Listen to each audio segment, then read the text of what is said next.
well. But we're gonna leave this subject for just a minute and touch bases with definitely one of my favorite congressmen in the United States, America, and that is Thaddeus McCotter from the great state of Michigan. Why do I love him? Because he makes me laugh, because I think he's smart, and he's definitely not, he's a, how do I describe him? He's against the grain kind of guy, and I mean that in a positive way. We welcome him to the show now. Congressman, how are you? Hi, Inga. That was very kind of you. As you can imagine, I'm getting described as a lot of things these days, not very many of which are that kind. Well, I always enjoy having you on, and I like it when I see you on TV, because you know what? I got to ask you about this. This is a personal question. I hope you can field it. You're a really funny guy, but you're always playing it as straight as you can on TV. What's the deal with that? Why don't you ever just, break out the joke? Well, sometimes you do, but I mean, it's hard because it depends what the subject matter is. I mean, one of the things that I think is often lost upon people that go out from their hometowns and go to Washington is the fact that the place is crazy. And what you have to do is just view it as it's a continuing episode of Spinal Tap. Tune back in when you go out there. The self-satire that occurs, the unconscious self-satire, is fascinating. But when you're on TV and you're talking about issues such as the freedom movement in Iran or the potential fiscal implosion of big government here in the United States, there's not a lot of room to laugh about it. No, you're right. In fact, when I see a congressman who is purposefully smiling on the camera, I think he's thinking more about smiling and blinking than he is about answering the actual question. And so I get it. I understand. Did you hear that Meg Whitman recently compared Fresno to Detroit? Oh, that's a great compliment to Fresno. Coming in my mind, I'm a Detroiter. Well, I mean, what she was saying was that she actually went on to explain that Detroit's actually picking up jobs, and Fresno's still suffering the consequences of these incredible regulations. And so she was saying Fresno looks like Detroit. Oh, that's news to us in Detroit. Nice. See, there's that sense of humor I love so much. Well, I think that the entire country, as you and I have talked about, Inga, all the time, we talk about the man-made drought in the valley. We talk about the man-made economic condition and distress of the manufacturing sector here in Michigan and elsewhere. So I think if her point was that big government is dismantling our liberty and prosperity and bloating itself at our expense, I would agree with that. That's exactly her point.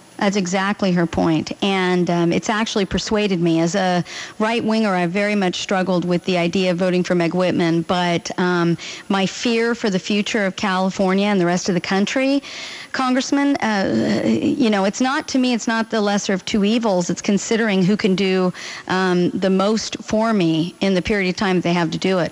Well, I think you're absolutely right, Inga. We had a similar situation with our nominee here in Michigan, Rick Snyder. He came from the outside, and he was more toward the center than a lot of our potential nominees. And Mr. Snyder won the nomination. A lot of Republicans, Tea Partiers, were both concerned about it.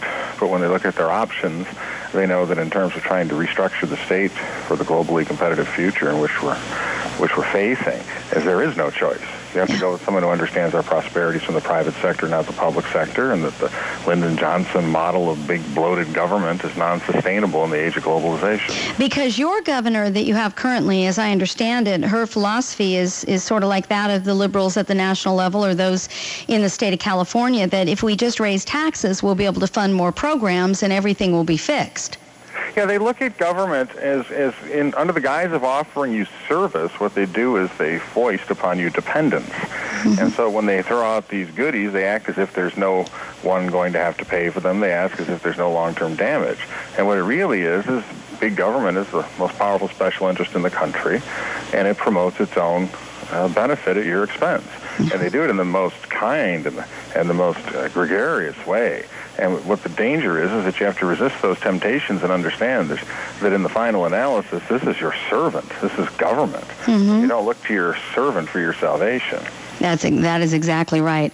Congressman McCotter, how do you help us bridge the gap? I've been really studying in the last couple of weeks the relationship of the Tea Party mentality to that of the quote-unquote establishment elite. I put quotes around both titles.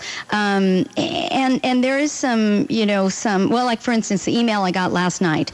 The Tea Party doesn't need the GOP. The GOP needs the Tea Party. And my response back to the person was, Tea Partiers rock. You are the grassroots, but the GOP has a bunch of money, and both are necessary to get people elected. Well, I think there's two parts of that. The first is I can understand that the Tea Party doesn't want to be co-opted. It's organic, and it's not one monolithic entity. It varies by community to community, being, as you say, it's really a truly organic grassroots movement. And I think that they're very upset when they hear people in Washington say that our stimulus vote is what encouraged them to take to the streets and demand better government, when the reality is the tsunami that could potentially take place in November was not created by Washington politicians. Maybe Democrats helped a little bit, but the real movement is amongst the people. It started with them. It started during the TARP. You could feel it building, and it's built momentum since then for fiscal soundness. Now, when you talk about the Washington establishment, the one thing I think that is lost upon them most of all is the Tea Party's not about money. The Tea Party is very concerned about government spending. That's right. They view it as a symptom of the decline due to big government of American exceptionalism. What the Tea Party movement really is concerned about is keeping America an exceptional nation and being able to hand it off to their children. It's not simply about money, whereas the establishment tends to be far more of a materialist mindset than the Tea Party. So one is the id and one is the superego. Well, one is really, really into money, and the other is really, really into American exceptionalism.